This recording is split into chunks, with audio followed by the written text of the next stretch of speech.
Hello everyone, my name is Tim Doherty and today you will learn about the history of golf and why it is so important to everyone that plays it and me. So here is a video of how the game was originally invented.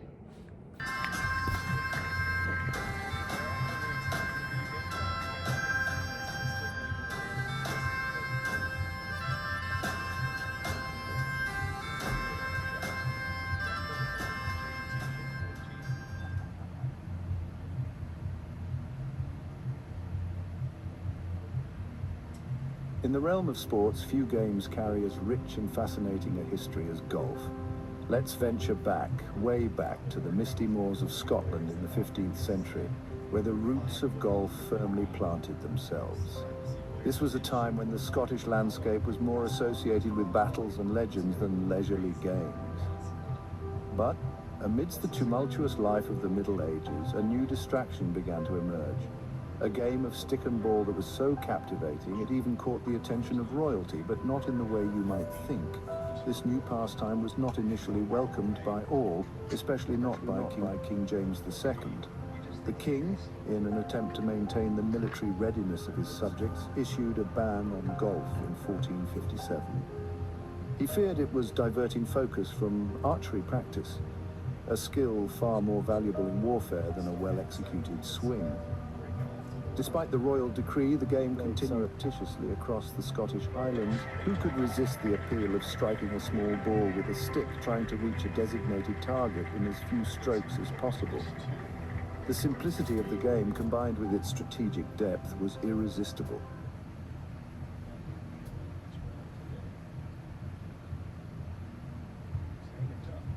As the game of golf evolved, so did the tools of the trade. The journey of golf equipment, from its humble beginnings to the high-tech gear we see today, is as fascinating as the game itself. The early days of golf saw players wielding wooden clubs, striking feather-stuffed balls. These balls, known as featheries, were hand-sewn and filled with wet goose feathers. As you can imagine, they were neither durable nor reliable. Then, in the mid-19th century, a significant shift occurred. In 1848, the gutta-percha ball was introduced. Made from the sap of the gutta-percha tree, this ball was cheaper, more resilient, and easier to manufacture than its feathery predecessor. This invention made golf more accessible and popular, and the game started to spread beyond the shores of Scotland. Yet, the evolution didn't stop there. At the dawn of the 20th century, another revolutionary invention changed the game of golf: the rubber cord ball. Invented in 1898, this ball had a solid rubber core wrapped in a gutta-percha shell. It could fly further and was more durable than the gutta-percha ball. This change led to an increased emphasis on skill and technique, and the modern game of golf began to take shape. Parallel to the evolution of the golf ball was the transformation of golf clubs. The earliest clubs featured wooden shafts, often made from hickory. However, these were prone to breaking and lacked consistency. The advent of steel-shafted clubs in the early 20th century brought more durability and control. And by the late 20th century, the introduction of lightweight yet strong graphite shafts further revolutionized the game. Every step in the evolution of golf equipment has been a testament to human ingenuity and the relentless pursuit of perfection. It's hard to believe that over 600 years ago the game was invented, and today it's still one of the biggest sports in the world. I played golf my entire life, but really started to get into it during COVID. This was because everything was shut down and the only thing that was open was the golf course.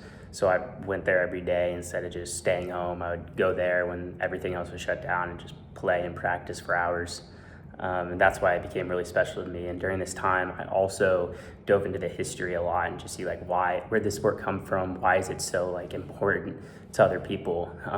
And that's where I learned all this stuff. And then one of the main and historic parts about golf is St. Andrews, which is where the first golf course was ever created. So here's a video about St. Andrews and why they call it the home of golf.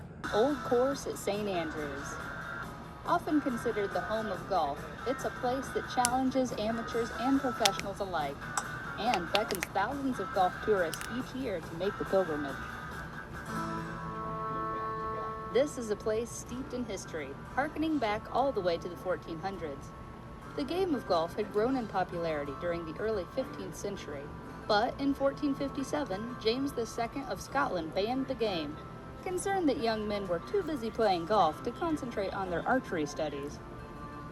It wasn't until 1502 that the ban was lifted, when King James IV became a golfer. In fact, there's some historical evidence that King James not only made a trip to St. Andrews to play golf, but also bought balls and clubs while he was there. Try beating 500 years for golf tourism. There's been a number of events that took place on the St. Andrews Links that would shape the way we play modern golf. For example, in 1754, 22 gentlemen golfers, as they were called, founded the Society of St. Andrews Golfers. This group later became the Royal and Ancient, the governing body for golf everywhere except for the United States and Mexico. Of course, if you traveled back in time to play around with one of these founding members, you might be surprised to find that the course was 22 holes instead of 18, 11 out and 11 back, which meant you play the same hole going out and back in, with the exception of holes 11 and 22.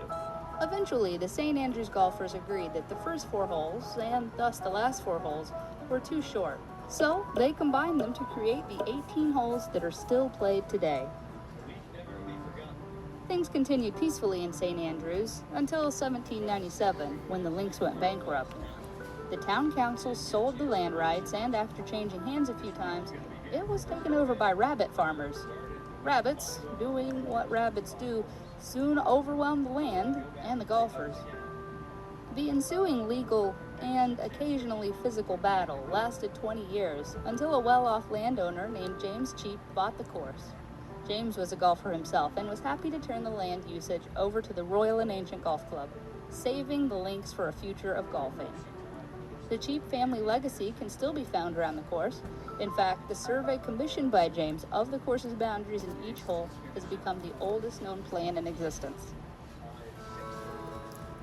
The locals will tell you that one of the most amazing things about the St. Andrews Old Course is how little it's changed over the years. Even so, there's been a fair bit of evolution.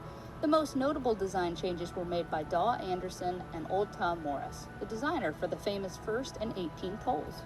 Remember those out and back holes we talked about earlier? Well, by the middle of the 19th century, golf was becoming so popular that groups started meeting each other on the same hole, but going in different directions. You can imagine the disputes this must have caused. So in 1856, Allen Robertson, the greenkeeper at the time, started cutting a second hole on each green. White flags indicated an outward hole and red flags indicated the inward.